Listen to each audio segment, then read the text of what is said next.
6277페이지 7장 15절 봅니다. 다니엘서 7장 15절.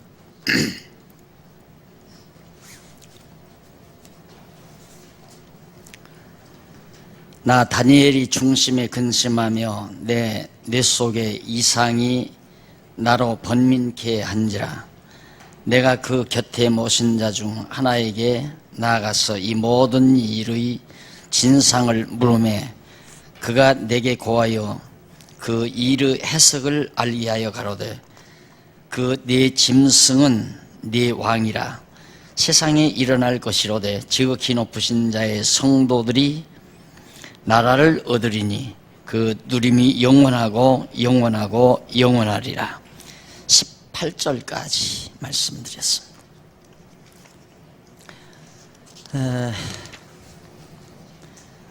성민나라의 시기에 대해서 우리가 언제 성민의 나라가 세워지는가, 그 시기에 대한 내용이 7장부터라고 했습니다.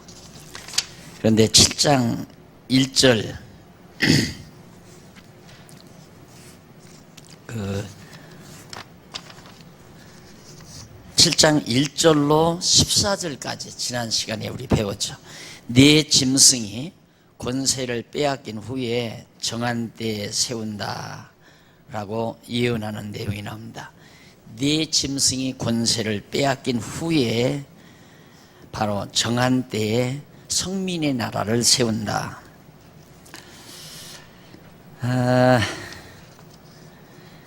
그러면서 이제 그 네 짐승이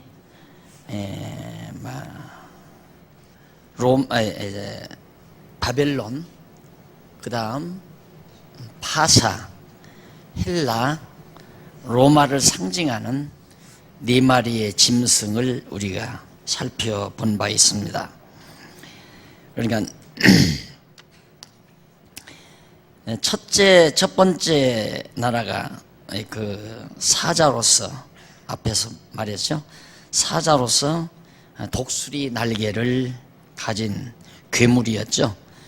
그 다음 이제 두 번째는 곰과 같은 그런 나라였는데 바로 메데 파사를 뜻한다고 그랬고요. 그 다음 이제 세 번째가 셋째 짐승이 이제 헬라인데 곧 표범과 같다고 그랬습니다. 표범. 그리고 넷째는 로마 나라, 즉 무섭고 놀라운 아주 그런 괴물 같은 짐승인데 로마를 상징을 했다. 그러면 여기서 여러분들이 정리하고 넘어갈 건 네 짐승이 권세를 빼앗긴 후에 정한 때에 세운다. 영원한 성민의 나라를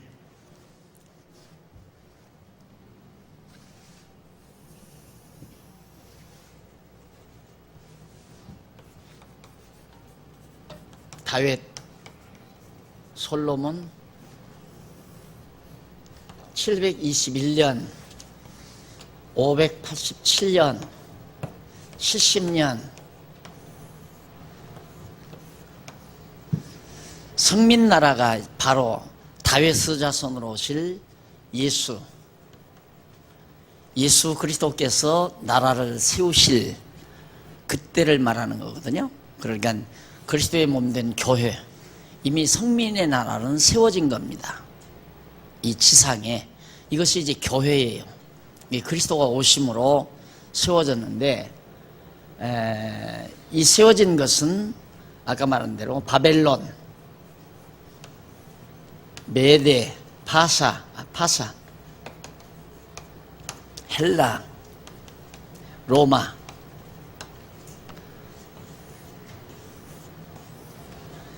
이 네 짐승이 권세를 빼앗긴 후에 세운다. 그러니까 일단은 바벨론이 망해서 이스라엘 백성들이 예루살렘으로 돌아오지만 이런 나라들이 일어나서 역사가 진행되다가 바로 이제 예수 그리스도가 오셔서 영원한 하나님의 나라를 세운다. 그렇게 지금의 이 교회는 그냥 사실은 천국이에요. 천국인데 우리에게 장애물이 있는 것뿐이죠. 그 장애물이 뭐냐면 육체의 이 타락성입니다. 우리가 이 죄성을 입은 것. 그러니까 죄성만 벗어버리면 그냥 영원한 천국을 만끽하는 거죠. 그러니까 100% 천국 생활을 하는 거고, 육체의 죄성을 입고 있기 때문에 100%를 못하고 때로는 뭐 30% 하기도 하고 50% 하기도 하고 70%를 하기도 하고, 이제 그것이 성화의 척도죠. 육체의 소욕을 누르는 만큼 성령의 소욕이 자라잖아요. 성령의 소욕이 자란 만큼 이 땅에서, 이 시간 세계에서 그대로 천국 생활을 하는 겁니다.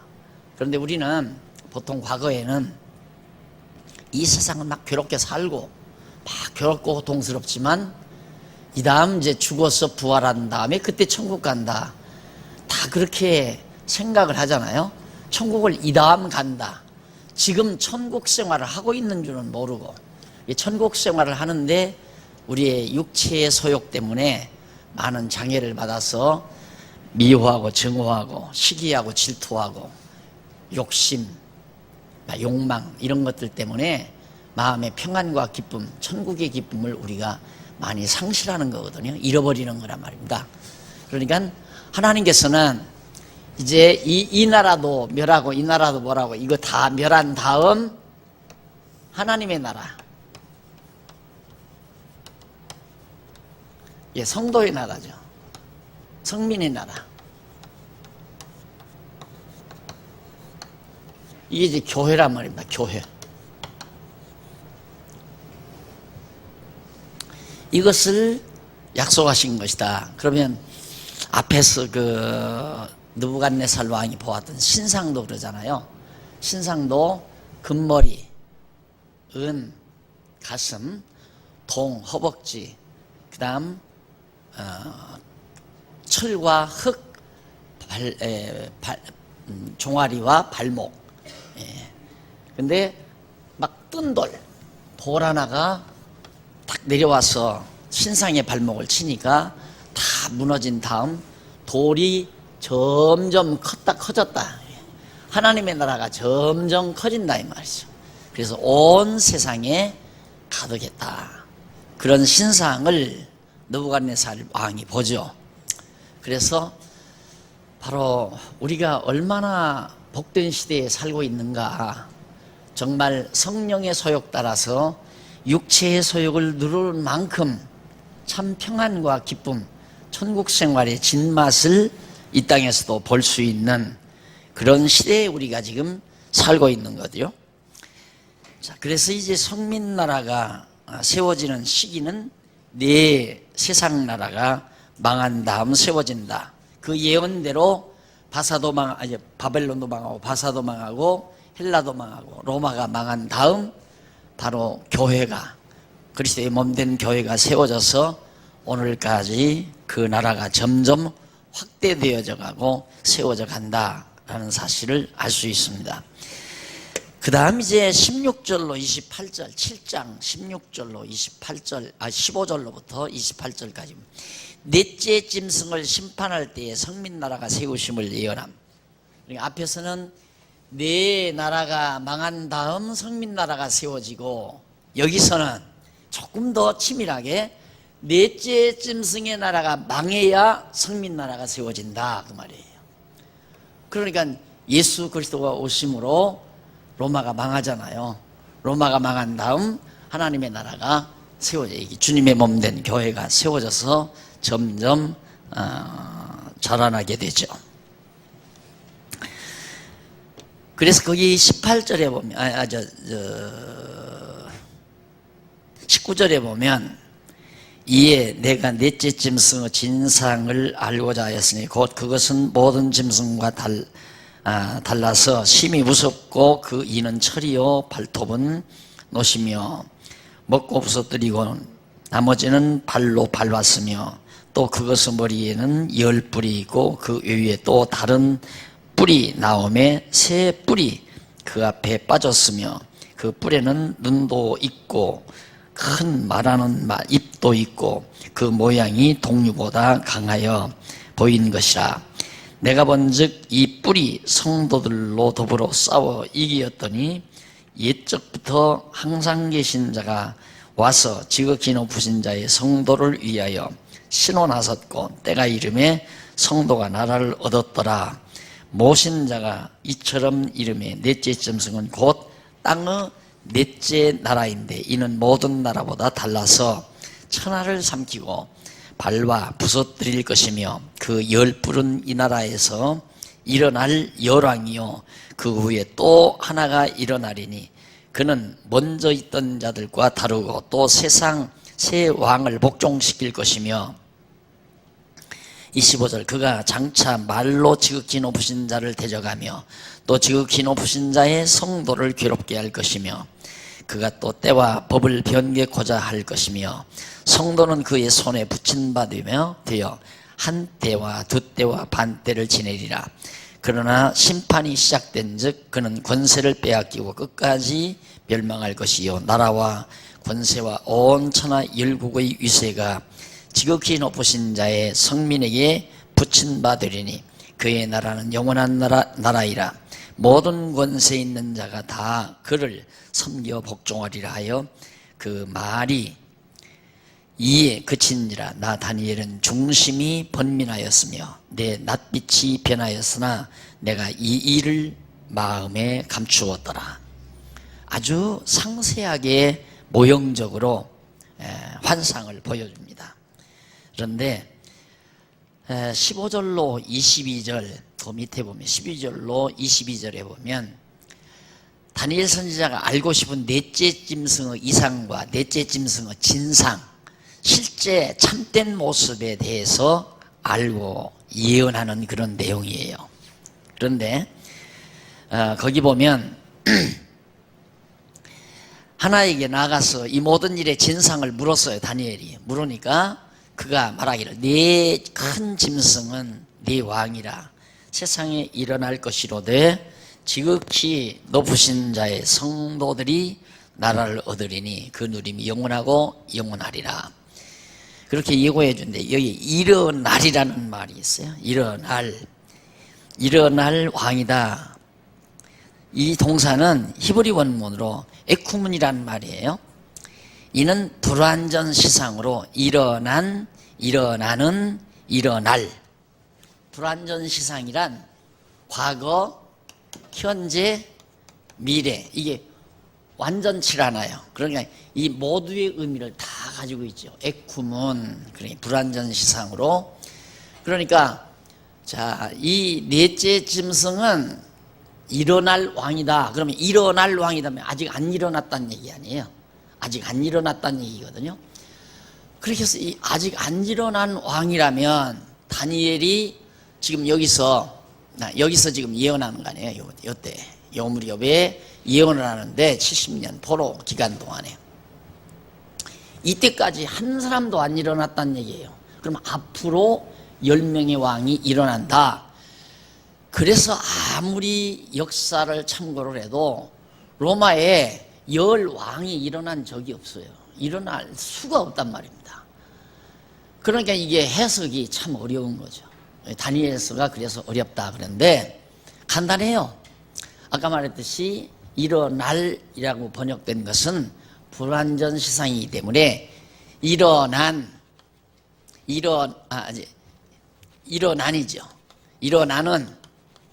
일어날. 그리고 과거, 현재, 미래 다 나오죠. 그러니까 일어날 동사는 히브리 원문으로 에쿠문이라고 하는데 이는 불완전 시상으로 일어나는, 지금 일어나는, 그리고 현재 앞으로 일어날 그런 과거, 현재, 미래 진행형 동사로 번역이 가능합니다. 그러므로 네 큰 짐승 곧 네 나라 왕이 이미 일어났고 네 큰 짐승 곧 네 나라 왕이 이미 일어났고 지금 일어나고 있고 그리고 앞으로 일어날 것이라고 해석이 되는 거죠. 그러니까 현재 다니엘이 예언하고 있을 때 벌써 일어나 있어요. 왕이. 그리고 앞으로 현재도 일어나고 있고, 그리고 앞으로 일어날 왕이 있고, 그래서 따라서 세상의 네 나라 왕들이 일어나 있거나 일어날 것이지만 결국 하나님의 거룩한 백성이 그리스도의 몸된 교회 곧 영원한 나라를 얻게 된다는 뜻으로 예언한 겁니다. 그래서 곧 넷째 짐승은 모든 짐승과 달라서 심히 무섭고 그 이는 철이요 발톱은 노시며 먹고 부서뜨리고, 그러면 그 로마가 얼마나 무서운가를, 얼마나 사악하고 포악한가를 잘 묘사해 주는 그런 내용입니다. 그리고 이제 다니엘 선지자는 알고 싶은 자기가 네 짐승의 이상하고 넷째 짐승, 특히 넷째 짐승이죠.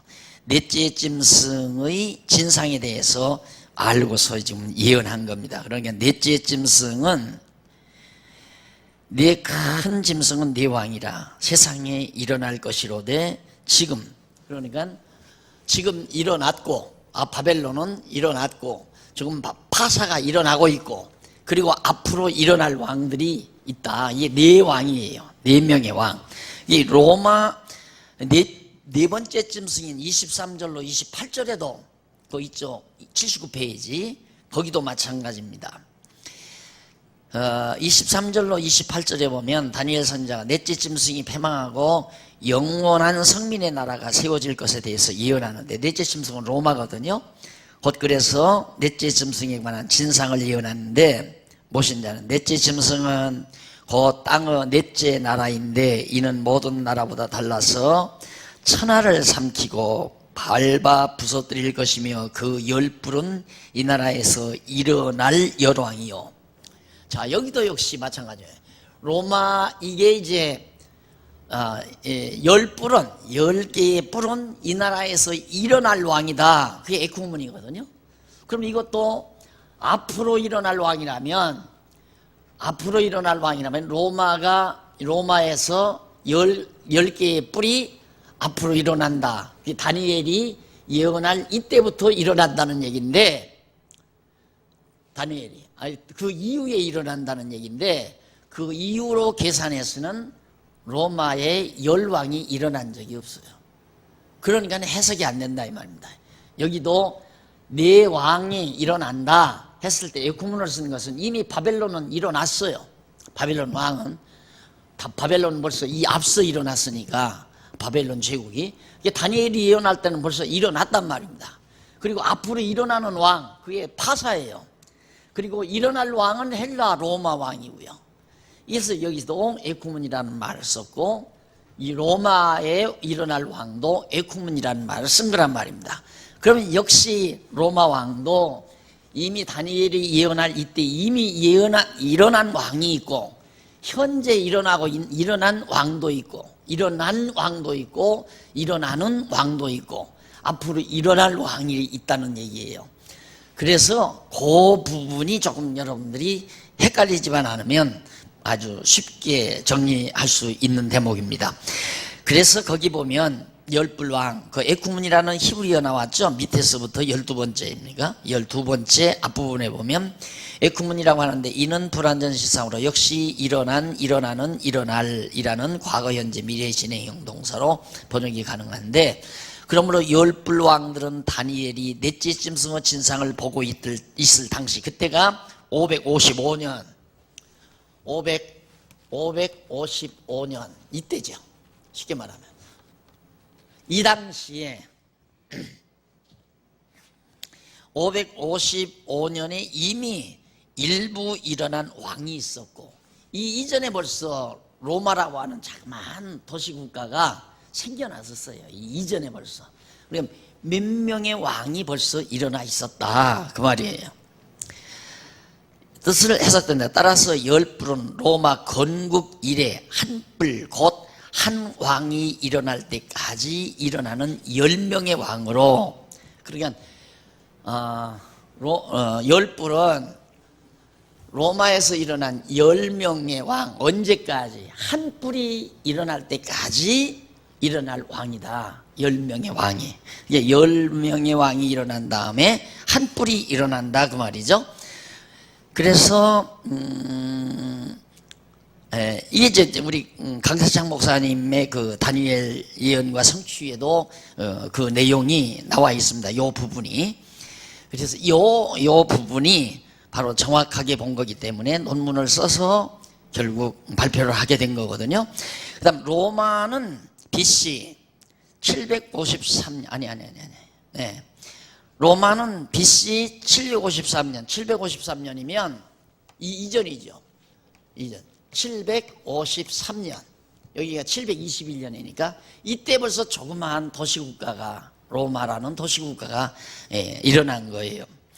그래서 753년에서 716년을 포함한 7명의 왕들에 의해 그러니까 다시 보십시다. 753년에 로물루즈와 레무스 형제에 의해 건국이 됩니다. 로마라는 나라가 건국이 되는데 그 후 BC 510년까지 510년이면 쭉 내려오죠.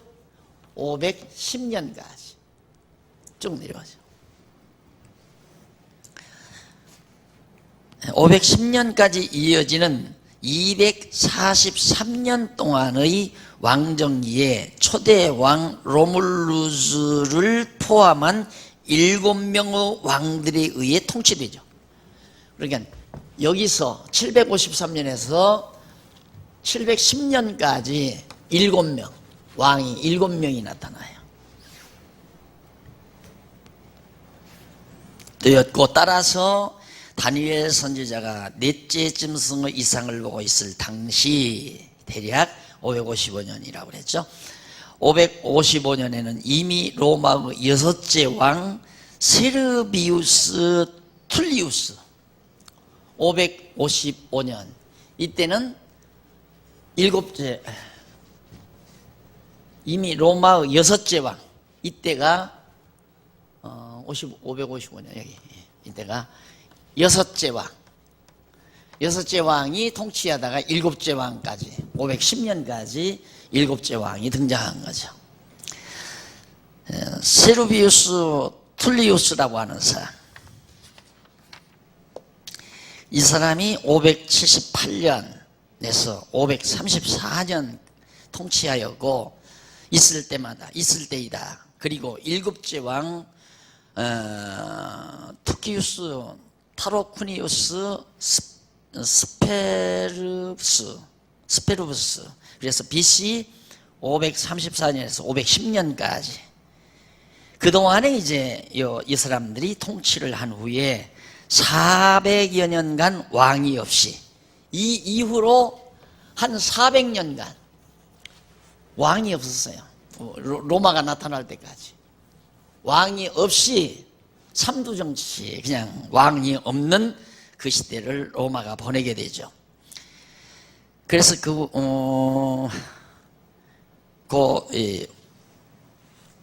공화정치라고 합니다. 공화정치. 그래서 통치한 후에는 400여 년간 왕이 없이 다스리는 공화정치 시대를 거치게 된다. 그 후 삼두정치 시대를 맞아 셋으로 분할된 제국 전체가 3명의 왕에 의해 통치되었다.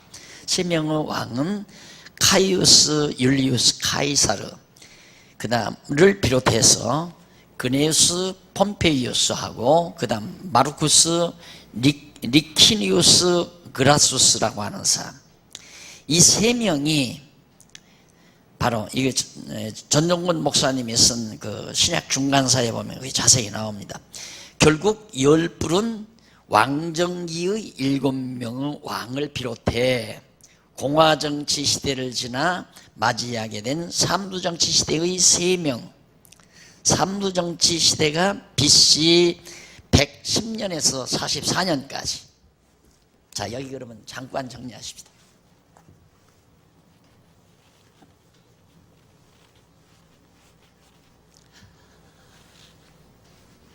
753년에서 510년까지 이때가 7명 왕이죠. 7명 7명의 로마 왕. 그리고 이제 510년에서부터 이때부터 죄송합니다. 100년에서 44년, 예, 100년.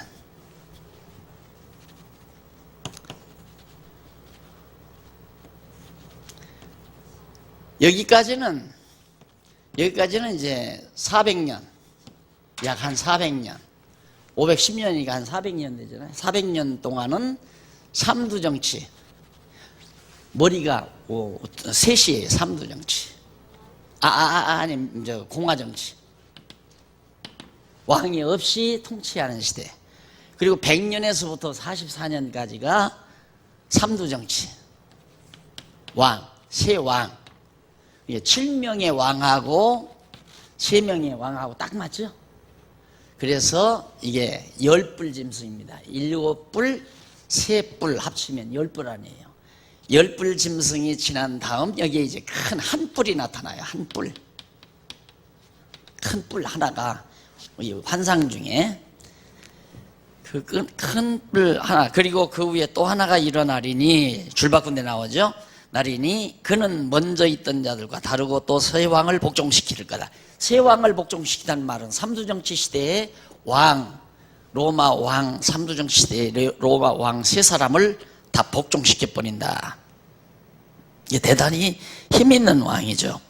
그가 장차 말로 지극히 높으신 자를 대적하며 또 지극히 높으신 자의 성도를 괴롭게 할 것이며, 그가 또 때와 법을 변개코자 할 것이며, 성도의 그 손에 붙인 바 되며 한 때와 두 때와 반 때를 지내리라고 예고해 주었다. 여기 또 하나가 일어나리라는 말은 열왕이 일어난 후에 일어날 왕을 말하는데, 이는 2차 삼두정치 시대를 끝내고 초대 제왕이 된 옥타비오누스라고 하는 사람이 있어요. 그것이 뭐예요? 카이사 아우구스트. 카이사 아우구스트. 그러니까 예수님이 출생할 무렵에 로마 황제가 된 사람입니다. 유명한 사람. 가이사 그러죠. 성경에는 가이사 나오는데, 아우구스트로 보는 전통적 견해에 나도 역시 동일하고 맞는 얘기죠. 일반 주석가들도 바로 이 한 왕은 바로 카이사 아우구스트라고 그렇게 다 보고 있습니다. 거기에 동의를 하죠. 그리고 세 왕은 물론 삼두정 시대의 3명의 왕을 말한다. 그리고 때와 법은 제사의 시기와 여호와 하나님의 명하신 말씀을 총칭한 말이 때와 법, 제사의 시기와 그리고 법을 다 이 가이사가 전부 다 변개시켜버리는 그러한 불운한 역사가 실제로 있었습니다. 한때는 로마 제국에, 그러면 한때, 두때, 반때는 뭐냐? 거기 보면 한때와 두때, 반때라는 말에서 때는 여호와 하나님께서 정하신 시대를 말하는데, 한때는 로마 제국에 의해 이두메 족속 안티파테르가 유대를 지배한 시대이고, BC 63년에서 43년까지. 두 때는 헤롯 1세와 파사엘이 유다를 지배하다 축출당한 후 다시 침공하여 거듭 지배한 시대이며, 이게 2번 지배했으니까 두 때죠. 그 다음 반 때는 로마 총독이 분봉왕을 세워 유다를 지배하기 시작한 때부터 완왕의 왕이신 그리스도의 초림으로 구원의 역사가 시작된 때까지라는 그런 견해, 그렇게 영국에서 발표한 우리 강서창 목사님이 발표한 그 내용에 전적으로 동의를 하는 겁니다. 따라서 로마의 가이사 아우구스토가 황제 위에 올라 삼두정치 시대의 세 왕을 지배하면서 제사 시기와 여호와 하나님의 명하신 말씀을 바꾸려고 유다를 여러 시대에 걸쳐 괴롭히며 한 때와 두 때와 반 때를 지낸다는 뜻으로 예고해 준 것입니다. 그럼 딱 예수님 오실 때까지 정확하게 맞죠? 빈틈없이 맞잖아요. 그래서 10뿔은 753년에서부터 510년까지 7명의 왕을 말하고, 그 다음 이제 510년에서부터 100년까지 한 400여 년까지 400여 년 동안 공화정치 시대를 말하고, 그 후 100년에서부터 44년까지 삼두정치 시대에 있었는데, 이후에 이제 가이사가 일어나서 황제로서 다스리는데, 그 다음 이제 다스리는데 유다를 세분화를 하는 거예요. 세분화를. 그래서 그들이 이제 유다 땅을 지배하다가 한때, 두때, 반때가 지날 때 예수님이 이 땅에 오셨다, 그 말이에요. 자, 이렇게 정확하게 우리가 이제 주전 역사, 예수님 오시기 이전의 역사가 다니엘의 예언대로 빈틈없이 이루어지는 것을 확인할 수 있었죠. 이래서 역사를 주관하시는 하나님입니다. 저는 사실상 젊은 날 목사님들이 역사를 주관하시는 하나님 아버지 그렇게 해서 멋있더라고요. 그 말 자체가. 그래서 그냥 물론 하나님이 역사를 주관하겠지 하고 그렇게 나도 기도를 가끔은 했는데, 정말 성경을 보니까 진짜 역사를 하나님이 주관하잖아요. 다 계획해놓고 일일이. 이게 벌써 다니엘이 본 때가 555년에 이 환상을 본 거거든요. 그러니까 이때 다니엘에게 보여줄 때 이미 세워진 왕들까지, 그러니까 이 시대에 벌써 로마를 세워놓은 것은, 로마라는 조그마한 도시국가를 세워놓은 것은 장차 예수님 오실 무렵에 이제 가이사 아구스트를 통해서 예수 그리스도를 핍박하고 예수를, 아기 예수를 갖다가 죽이려고 살해도 하고, 그래서 아기 예수가 로마로 애굽으로 피난도 가고 그러죠. 이런 모든 역사가 하나님의 완벽한 계획된 섭리 속에서 이루어져 간다는 걸 알 수 있잖아요.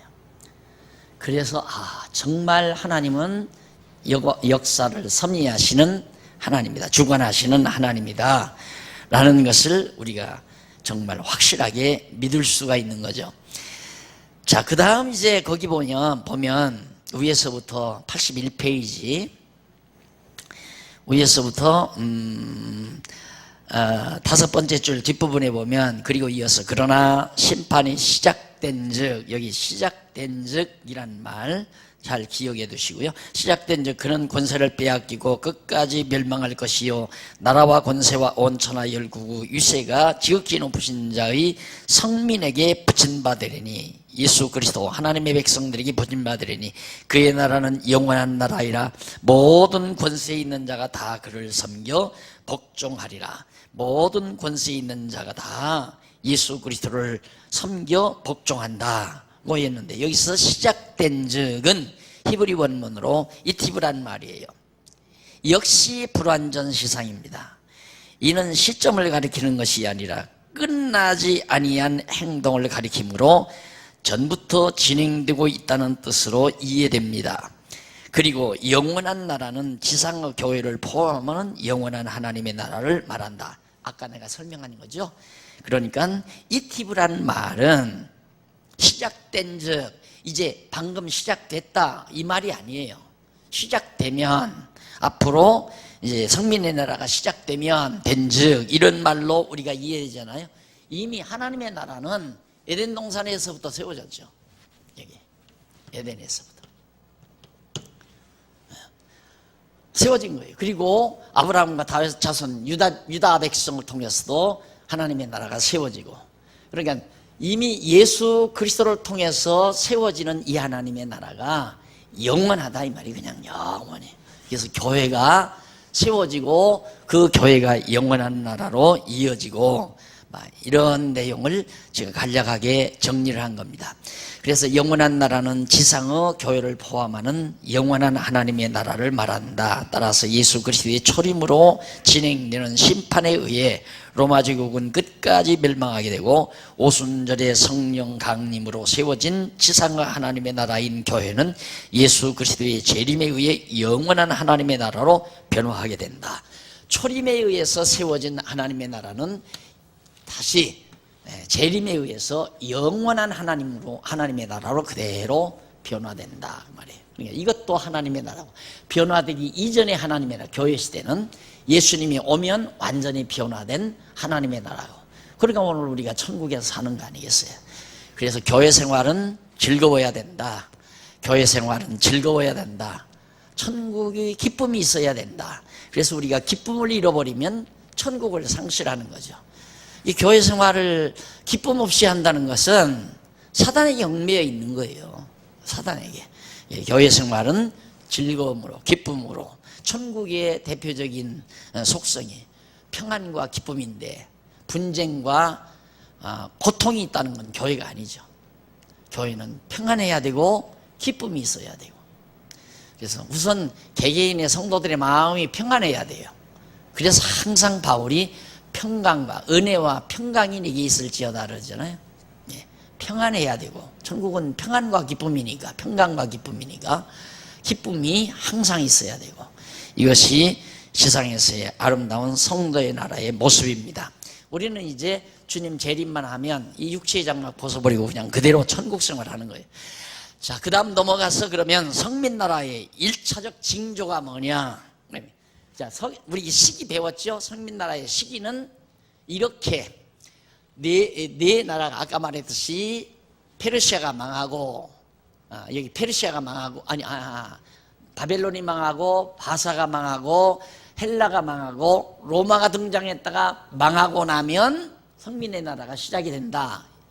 그리고 또 하나는 적극적으로 로마가 망한 다음에 성민의 나라가 시작된다는 것을 구체적으로 밝혔어요. 그럼 로마 10뿔이 나타나고, 그리고 그 외에 뿔 하나가 나타나서 잔인한 일을 해서 예수 그리스도와 하나님을 향해서 대적하는 세력이 나타나다.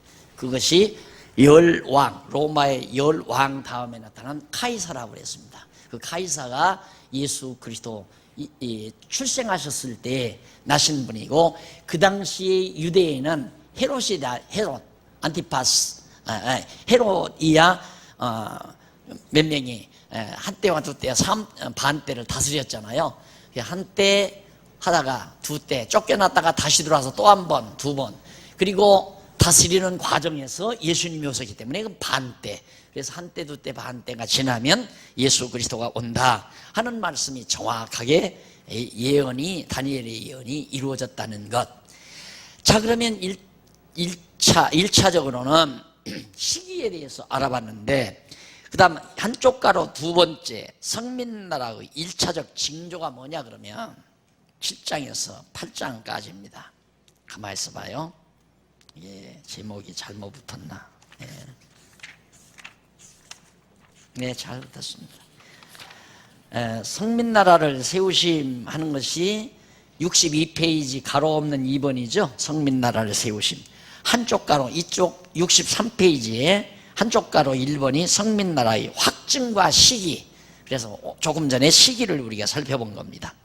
넘어가서 성민나라의 1차적 징조. 그러면 성민나라가 세워지는, 예수 그리스도가 오셔서 지상의 교회를 세우실 1차적인 징조가, 첫 번째 징조가 뭔가, 어떤 징조가 있을 거 아니에요. 구체적인 징조가. 그 징조가 8장에서 9장까지 나옵니다. 그 내용을 보면 8장은 바사국의 패망에 대해 증언하는 내용이고, 9장은 유다 나라의 황폐에 대해 예언하는 내용입니다. 징조가 뭐냐면, 아까 여기는 바벨론이 망하죠. 바벨론이 망하고, 그 다음에는 이제 바사가 망하잖아요. 바사가. 여기는 파사라고 하십니다. 바벨론이 망하고 바사가 망하고. 바벨론은 바사에게 일단은 망하는 건 앞에서 언급한 거고요. 그 다음 이제 1차적 징조에 있어서 파사가 망할 걸 말해요. 파사가 망하는 것은 성도 나라가 예수님이 오신다는 징조다 그 말이에요. 이게 파사가 망할 뿐만 아니라 파사가 망하고 성도의 나라, 그러니까 하나님의 택한 백성, 유다 나라 백성들이 많은 시련을 겪게 된다, 어려움을 겪게 된다 그 말이에요. 그러니까 자, 거기 보면 성민의 나라, 우리가 성민나라 하면 아까 그랬죠? 성민의 나라 하면 예수님이 오셔서 세우신 이때만이 성민의 나라가 아니라, 성민나라는 벌써 여기서부터 택한 백성의 나라가 쫙 세워졌잖아요. 그래서 에쿠문이라고 그랬죠. 에쿠문, 불완전 시상, 뭐 앞으로만 세워지는 것이 아니라 이미 세워진 성민나라가 파사가 망할 뿐만 아니라 성민들이, 하나님의 백성들이 많은 시련을 겪는다. 그러니까 그 동사 하나를 잘못 봄으로 인해서 야 성민 나라가 이게 시련을 겪는다 하니까 그럼 이 나라가 시련을 겪는다면 이게 뒤죽박죽 되잖아요. 이제 논리가 그렇죠? 이게 정리가 안 되고 지금 바사가 망하면 이 당시에 유다 백성들이 시련을 겪는다고 봐야 맞는 건데 바사가 망할 뿐만 아니라 성민 나라가 한다니까 그러면 이쪽으로 와서 이게 시련을 겪는다니까 마지막 날에 이제 교회가 어려움을 겪는다 하니까 그래서 세대주의 신학자들이 이 다니엘서를 저 종말에다가 갖다가 막 억지로 꽤 맞춰서 풀어가려다 보니까 몇 년 전에 예수님 곧 오신다 이런 얘기까지 나오게 된 거예요. 다니엘서 예언을 잘못 풀면 그런 엉망진창이 돼버리고 맙니다. 그런데 제가 이렇게 연구하다 보니까 결국은 이 총체적인 성경을 총체적으로 바라보지 못하는 데서 지엽적인 이해만을 하려다 보니까 그런 혼란이 빚어져 가지고 완전히 여러분 한번 다니엘서 이제 제 강의 또 예습을 해오셨을 거니까 제 강의 듣고 한번 비교를 해보세요. 서점에 가셔서 다니엘서 연구라든가 다니엘서 주석 그런 것들을 가서 대충 안 사도 돼요. 서점에 가서 이렇게 대충 이렇게 훑어만 봐도 돼요. 앞으로 이제 여기다 도서관을 해드리면 그래서 도서관을 하려고 하는 거거든요. 도서관을 만들어 놓으면 이제 여러분들이 도서관에 들어가서 다른 유명한 학자들의 주석집을 이렇게 펼쳐보시면은 얼마나 엉망인가를 알 수 있습니다. 그러면 여러분들이 공부한 내용이 얼마나 참 정확하고 분명한 내용인가를 더 확실하게 알 수가 있는 거고요. 그래서 내가 도서관 하는 이유가 그래요. 이유가 거기 있어요. 우리 것만 배우니까 그냥 다른 사람도 다 그런 줄 또 알고 그냥 다 우리의 소중함을 잘 모르니까 그래서 열심도 없고요. 여러분 만약에 남편이 준 반지가 그냥 무쇠로 만든 니켈로 만든 그런 반지라고 생각한다면 아무데나 굴러다닐 거 아니에요.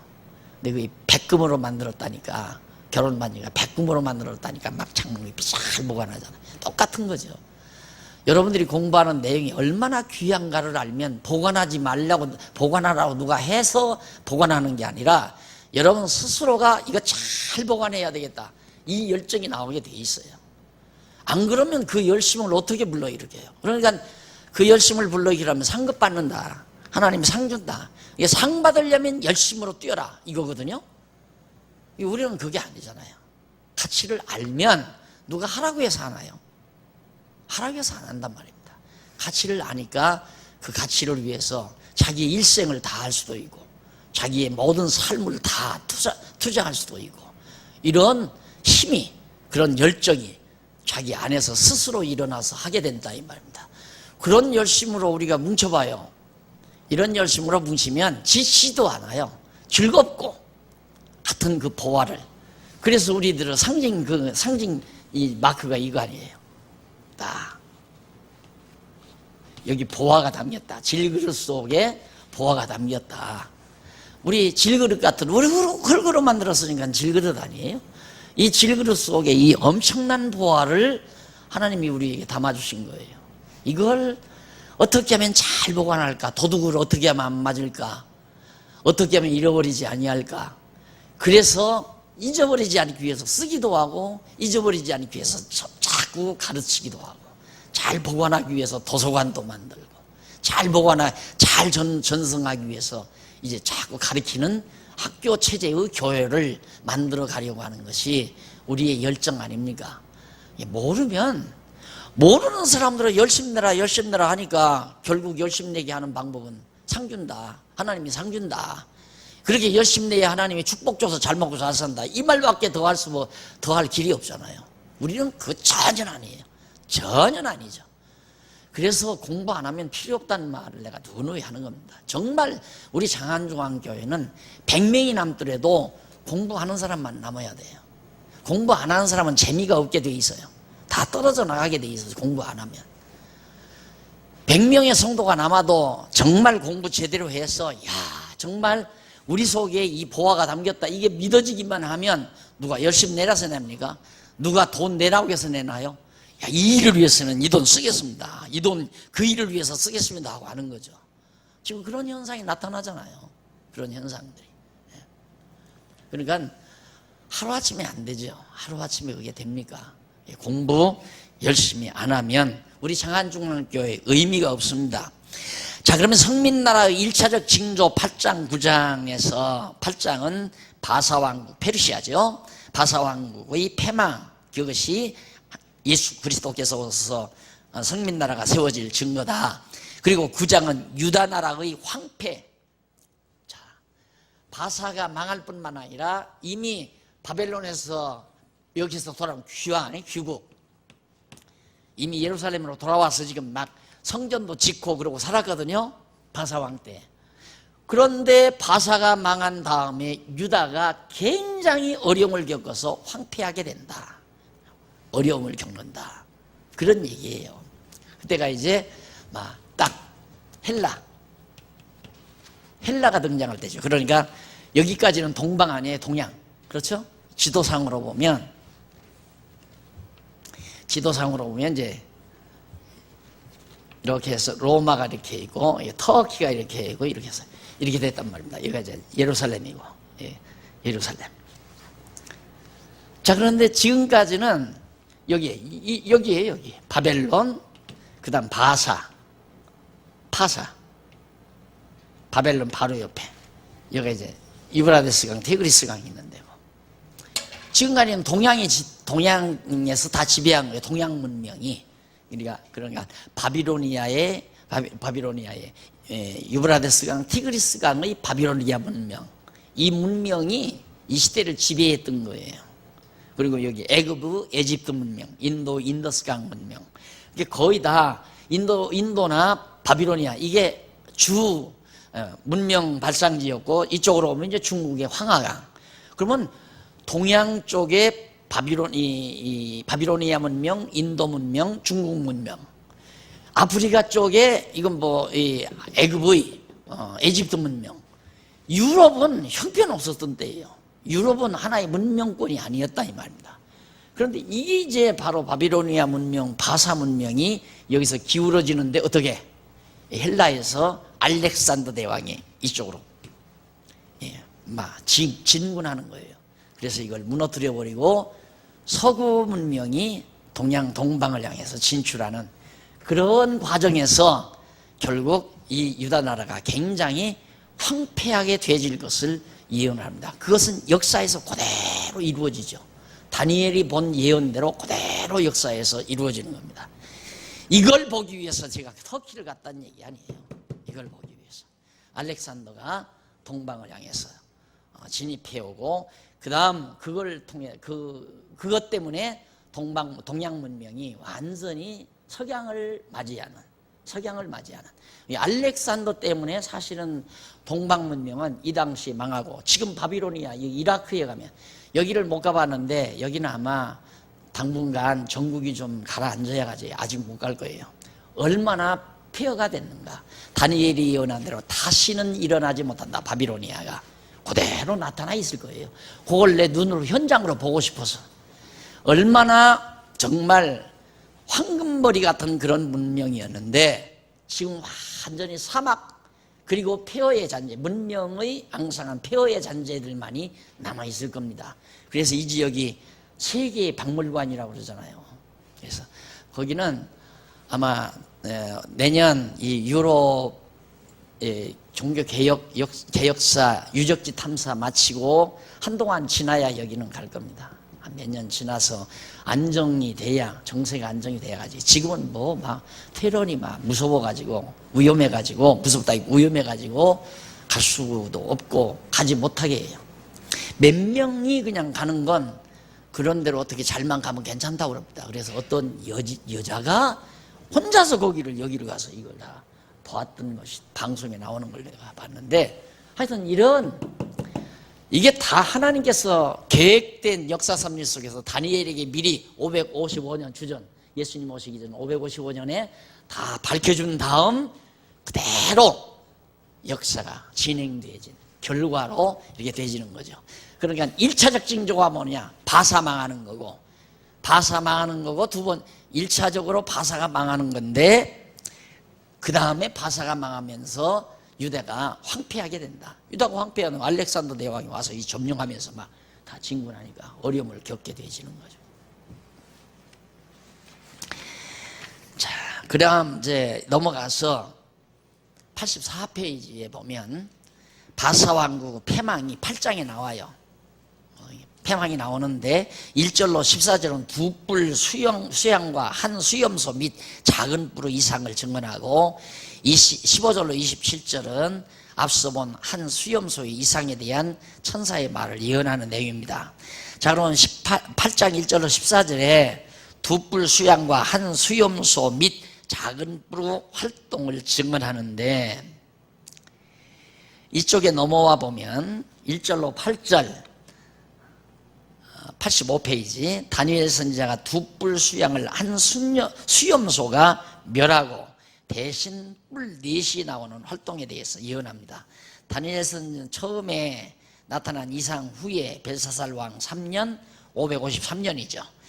다시 이상이 나타났다고 했습니다. 곧 네 큰 짐승의 이상이 나타난 3년째에 다시 이상을 보게 된 것인데, 그러면서 내가 이상을 보았는데 내가 그것을 볼 때 내 몸은 엘람도 수산성 바벨론 포로민으로서 엘람성 수산성에 있었고 내가 이상을 보기는 올레 강변에서 이상을 봤다라는 얘기입니다. 근데 넘어가서 86페이지 6286페이지 제일 위에 보면 여기 두 뿔 수양은 메대와 바사, 이걸 표현합니다. 메대와 바사. 여기서 이제 바벨론이 이건데 메대 바사가 이제 조그만 도시국가라고 했잖아요. 처음에 메대가 이제 전쟁을 일으킵니다. 그래서 바벨론이 합세해가지고 처음에 먼저 메대 사람을 이제 왕으로 세웠다가 바사 제국을 세우면서 고레스가 이제 황제로 등장하는 거죠. 그래서 두 뿔 수양, 두 뿔 가진 순양은 메대와 바사를 연합해서 이룬 나라를 가리키는 것이고요. 자, 그 다음 넘어가서 이쪽 이제 그 중간쯤 보면 한 중간에 보면 다자가 나옵니다. 다자로 끝난데, 그리고 여기 나왔죠. 찾았어요? 네, 다음에 여기 한 순염소, 두 뿔 가진 순양 다음에 양 다음에 염소가 나오죠. 순염소, 한 마리의 순염소. 이것은 헬라를 가리키고 현저한 뿔은 헬라의 강력한 알렉산더 대왕을 가리키는 겁니다. 따라서 바사 서편에 위치한 헬라의 강력한 알렉산더 대왕이 그 해가 336년에서 323년, 네, 거기 빠쳤는데 다른 데는 나올 겁니다. 333년에서 326년 맞죠? 336년에서 323년, 6년에서 23년. 이게 알렉산더 대왕이 활동하던 시대입니다. 그러니까 그때가 400년, 300년 아마 이때쯤 될 거 아니에요. 헬라, 그렇죠. 헬라 이때쯤.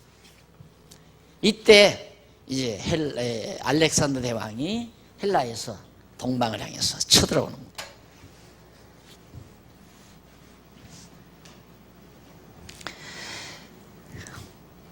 그리고 이제 밑에서부터 제일 아래 밑에서부터 8째 줄 중간에 보시면 86페이지 밑에서 8째 줄, 그러면서 순염소가 스스로 심히 감대하여 가더니 강성할 때에 그 큰 뿔이 꺾이고 그 대신에 현저한 뿔 넷이 하늘 사방을 향하여 나타났다고 했다. 이는 강대해가는 헬라 제국 알렉산더 대왕이 죽은 지 얼마 후에 4명의 장군에 의해 헬라 제국이 넷으로 나뉘어져 다스리게 된다는 뜻으로 예언하는 것입니다. 이건 그대로 됐죠. 알렉산더가 323년에 죽자마자 알렉산더가 막 이 일대를 다 점령한 거죠. 이 일대 다 점령해서 정말 큰 광범위한 제국을 만들어 놨는데 바로 이 알렉산더 대왕이 죽습니다. 죽고 나니까 그냥 나눠진 거예요. 4명. 이리 저리 이리 해서 막 다 나눠가지고 장군들이 다 나라를 분할해서 다스리는 그런 형태를 말하고 있는 거죠.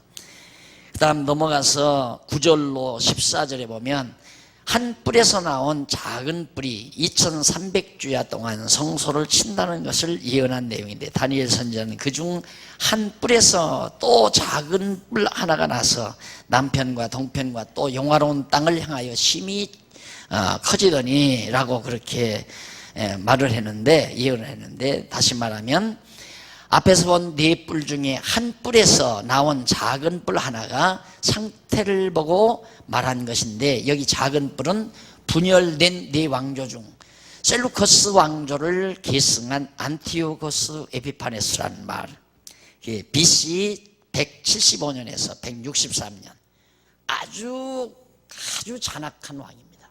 안티오코스 에피파네스, 유명한. 이가 얼마나 이 예루살렘 성전을 핍박하고 막 질밟고 아주 잔인하게 굴었어요. 성전을 막 그냥 더럽히고. 이게 이제 바로 안티오코스 에피파네스. 이 사람은 자주 나옵니다. 아주 이 시대 역사 속에, 유대인 역사 속에 아주 잔악한 행동.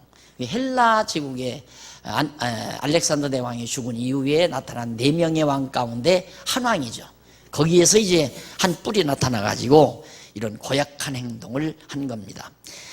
그가 남쪽 애굽과 동쪽 바사 및 알메니아 영화로운 땅 유다 땅을 정복했습니다. 이 애굽 땅, 이 지역을 전부 안티오코스 에피파네스가 정복을 했는데, 그리고 그것이 하늘 군대에 미칠 만큼 커져서 굉장히 세력이 강해서 그 군대와 별 중에 며칠 땅에 떨어뜨리고 그것을 짓밟고 또 스스로 높아서 군대의 주제를 대적하며 그에게 매일 드리는 제사를 제하여 버렸고 성전 제사를 금지시켰다고 그의 성소를 헐었으며 아주 못된 짓을 했잖아요. 여기 그것이 하늘 군대에 미칠 만큼 커져서라는 말은 매우 큰 군대만큼 교만해졌다는 뜻이고, 그리고 헐었으면은 던진다는 뜻입니다. 따라서 안티오코스 에피파네스가 아주 교만해서 택한 유다 백성과 지도자들 일부를 멸하고 거듭 자고하여 하나님도 대적하고 상번 제사도 금하고 성소도 천하게 성소를 아주 예루살렘 성전을 아주 천하게 여긴다는 뜻으로 예언한 겁니다. 그 다음 이제 밑으로 내려가서 87페이지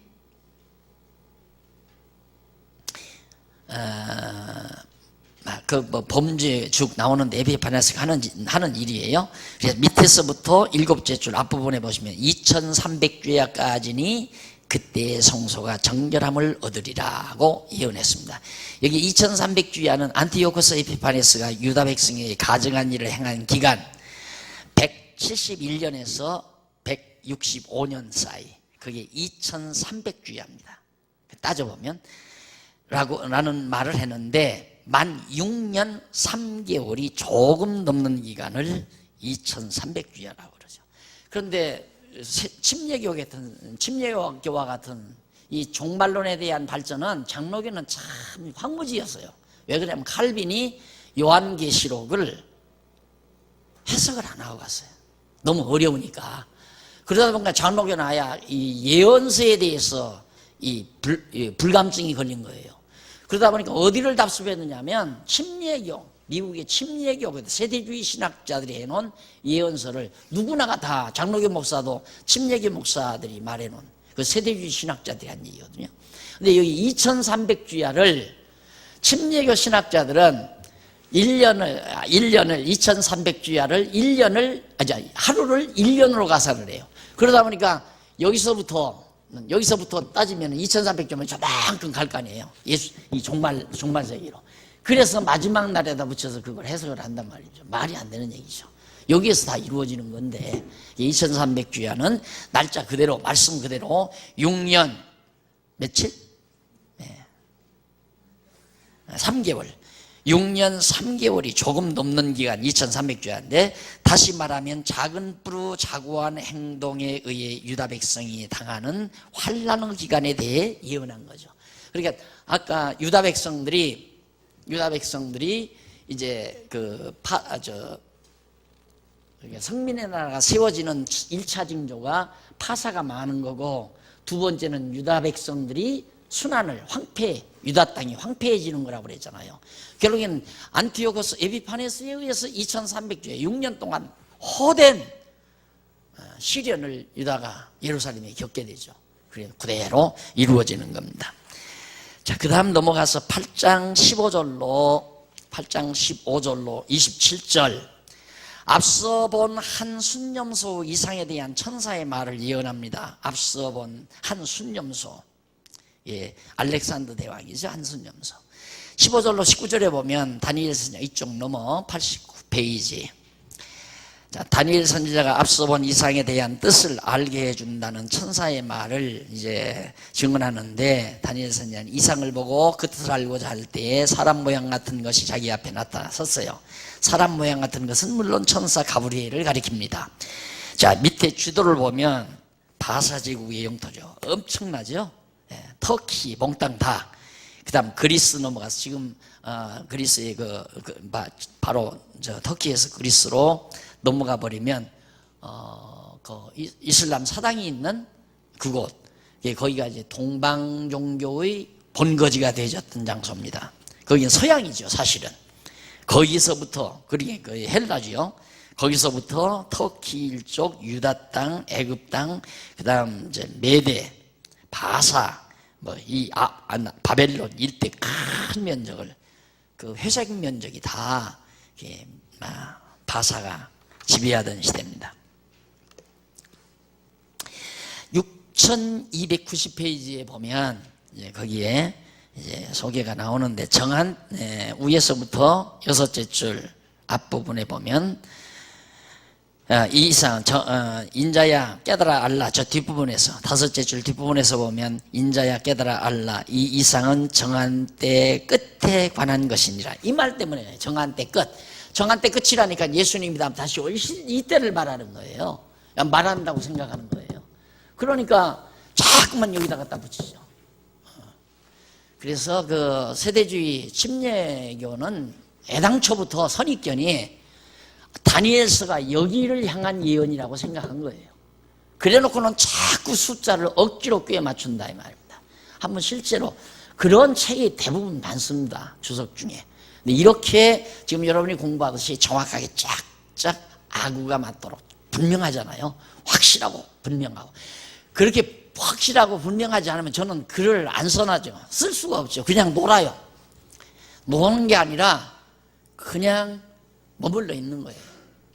맥혔는데 어떻게 써요? 거짓말로 쓸 수도 없고. 그러니까 딱 맞아야 써나가죠. 정확하게 맞아떨어져요. 그래서 정한 때 끝은 안티오코스 에피파네스가 유다 백성에게 가정한 일을 행한 기간, 즉 유대인의 환난 기간이 끝나는 때, 그때를 정한 때 끝이라고 말하는 거라 이 말입니다. 곧 만 6년 3개월이 조금 넘는 기간, 진노하시는 때가 마친 후, 그 밑에도 역시 정한 때 끝. 이것이 다 안티오코스가 유다 백성에게 가정한 일을 행한 기간을 뜻하는 것이다. 그러니까 그 다니엘서 이제 본문에 진노하시는 때가 마친 후, 하나님이 진노하시는 때 누구를 통해서? 안티오코스 에피파네스를 통해서. 그리고 정한 때 끝 6년 3개월 며칠, 그게 하나님이 딱 고난의 기간으로 딱 정한 기간이에요. 거의 끝나는 때라는 얘기입니다. 차 한잔 드시고 그 뒤에 20절로 27절 계속하도록